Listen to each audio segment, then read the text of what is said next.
తిరుమల శేషాచలం అడవుల్లో వరుస అగ్ని ప్రమాదాలు కలకలం రేపుతున్నాయి.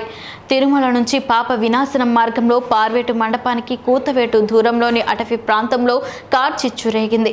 దీంతో మంటలు భారీ ఎత్తున ఎగసిపడ్డాయి. వెంటనే గుర్తించిన టీటీడీ ఫారెస్ట్ వైల్డ్ లైఫ్ అధికారులు అప్రమత్తమై మంటలను అదుపు చేసే ప్రయత్నం చేశారు. అటు పోలీసులు కూడా ఫైర్ ఇంజిన్లతో ఘటనా స్థలానికి చేరుకుని మంటలను అదుపులోకి తెచ్చారు.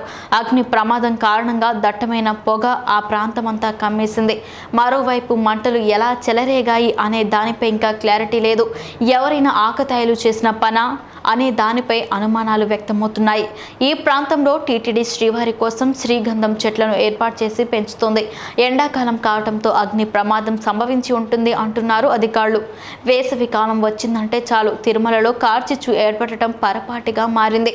రాష్ట్రంలో గత కొద్ది రోజులుగా ఎండలు మండుతున్న నేపథ్యంలో తిరుమల కొండల్లో మరోసారి మంటలు చెలరేగుతున్నాయని అంటున్నారు అధికారులు. ఇప్పటికే టీటీడీ అధికారులు వేసవి దృష్ట్యా చర్యలు తీసుకున్నారు. అటవీ ప్రాంతంలో మంటలు వ్యాపించకుండా అడవిలో మట్టి రోడ్డుపై ఎండిన చెట్లు ఉండే వాటిని కూడా తొలగిస్తున్నారు.